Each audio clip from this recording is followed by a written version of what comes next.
Now, what if I told you horror movies are not about monsters at all? What if I told you they were actually about you? That they're about the parts of yourself that you keep buried, the shadow that you don't want to face. See, we don't go to horror just to get scared.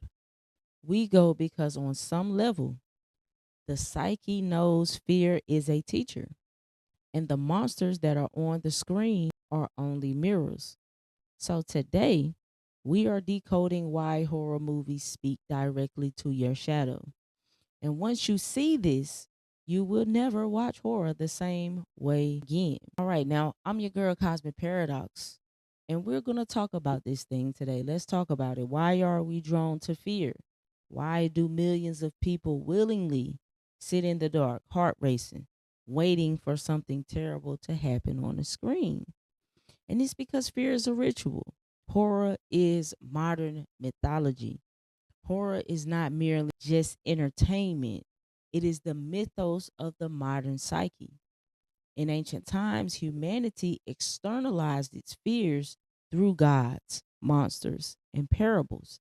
Today, that same process happens through film, our silver screen scriptures. Horror is how the collective unconscious speaks to itself when it can no longer find language through religion or ritual. So each slasher or ghost or demonic possession is a coded mirror, a projection of the cultural shadow. What the Greeks once expressed through Hades and Medusa, we now express through Michael Myers, Chucky, the Babadook. So the genre evolves, but the purpose remains the same, to confront what has been banished to the dark corners of the consciousness. So horror teaches through terror. It forces us to face death, repression, guilt, and desire, all the parts of self that civilization tells us to deny. These stories function as initiatory rites disguised as entertainment. The final girl archetype is basically like Persephone reborn. The haunted house is the psyche itself, right? The killer is the unintegrated shadow demanding acknowledgement. Yo, welcome to the Cosmic Paradox channel. Like, subscribe, and share.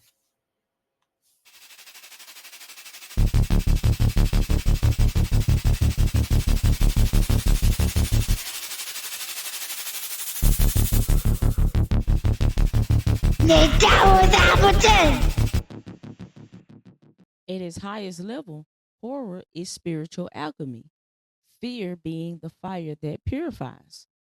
These films let us encounter our deepest archetypes in a controlled space, to feel the terror without the real world consequences.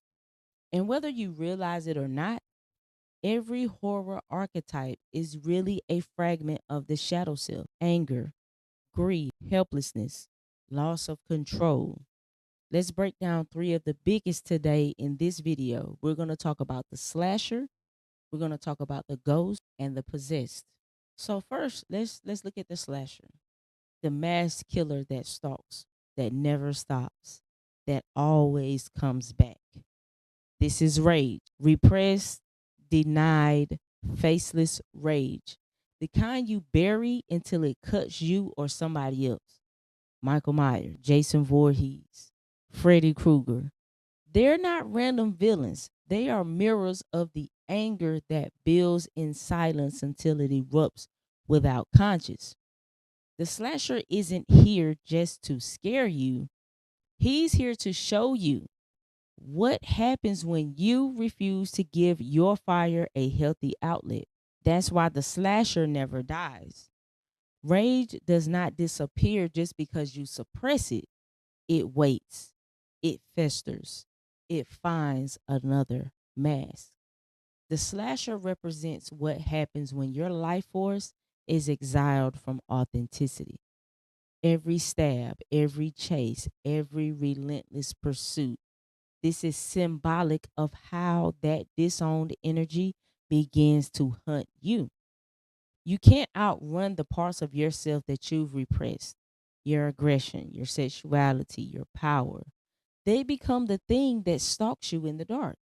So when the slasher shows up in your dreams, your relationships, or your emotional patterns, he's not just here to kill. He's here to remind you that what you have been avoiding is ready to be expressed. Next, we look at the ghosts. Now, ghosts are never just spirits of the dead, they are unresolved grief, unfinished stories, emotions that won't stay buried.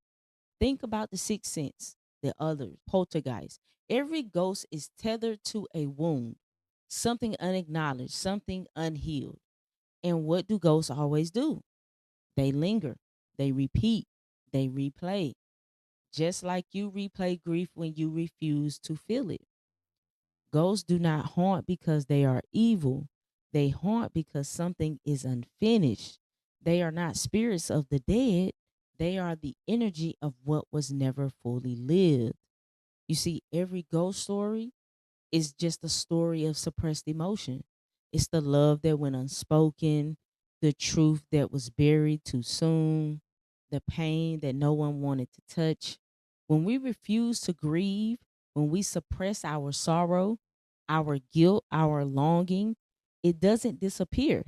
It becomes residual energy looping through memory, place, and time, trying to find resolution. That's why ghosts repeat patterns. They replay the scene over and over, hoping someone will finally see them. So with the sixth sense, they only see what they want to see. Remember he said that? That line wasn't about the ghost. It was about us. Humanity is haunted because we refuse to look directly at our pain. The child sees the truth because he hasn't learned denial yet. He's still open, still intuitive, still willing to face what adults bury beneath logic and fear. When you look at the others, where the haunting was reversed and the living realized that they were the ghosts. That also happened in Sixth Sense, right? But that twist is the ultimate revelation. When you stay attached to grief, guilt, or identity long after it's time to release it, you become the haunting. You trap yourself in your own emotional purgatory.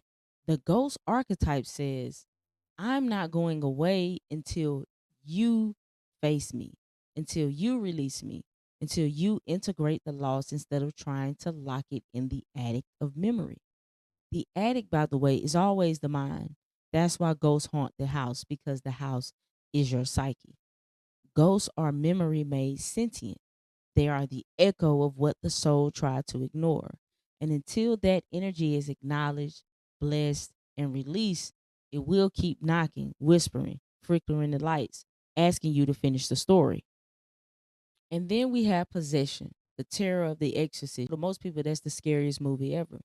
So movies like Insidious, Paranormal Activity, the idea of something invading you, taking over, speaking through your mouth. Possession is the archetype of powerlessness, of losing your sense of self. And in real life, that can show up as addiction, obsession, or being consumed by an influence that's stronger than your will. That's why this scares us so deeply, because the truth is, we all know what that feels like to not be in control, to act out of a shadow we don't understand. And that's what possession really represents, the terror of displacement of the self. It's the moment when your own will is no longer steering the ship, when something stronger, older, darker, or more persuasive has taken the wheel. So that can look like when addiction whispers, just one more, or when obsession makes you check the phone again and again, or rage that speaks through your mouth before you realize that it's you, the relationship that you can't leave even though you know that it's killing you. This is why we have to name a thing so we can claim it. What's the first step when it comes to 12 steps? It's a means of acknowledging the power that this addiction has over you. So you're acknowledging what you are or what it is. These are modern possessions, moments when a shadow aspect, a trauma pattern, or a social influence hijacks the body and the mind. The demon isn't out there somewhere. It's the unconscious energy that you've invited in through neglect, denial, or surrender of power. The demon is dramatic, yes, but the demon is also symbolic. It's showing you what it looks like when you abandon sovereignty over your own spirit. Now, here's the paradox. If these archetypes are so terrifying, why do we keep coming back to them? It's because fear is medicine. Watching horror is a ritual. It lets you dance with the shadow in a safe space. You can scream, you jump, your heart pounds, but in the end, you walk away alive. We don't just watch horror, we participate in it. Every flickering frame, every scream, every heartbeat in the dark is part of a subconscious ceremony, an ancient rite dressed in modern clothes. Before movie theaters, our ancestors gathered around fires to tell stories of gods and monsters. The point was never just to be entertained, it was to purge, to face the chaos that lives inside us in a safe, symbolic space. That's exactly what horror still does. The theater has become the temple. The screen is now the altar, and the jump scare is the initiation. So when you press play, you invoke something. You step into a liminal zone between real and unreal, living and dead, conscious and unconscious. And just like ritual, you don't leave the same way you entered. Horror allows us to experience death without dying, fear without destruction, darkness without damnation. It's emotional alchemy, the transformation of terror into catharsis. The scream is the release, the gasp is the exhale of buried tension. You walk out lighter, purged, purified, because something inside you has been seen. And notice how the best horror films always make you feel something primal awaken.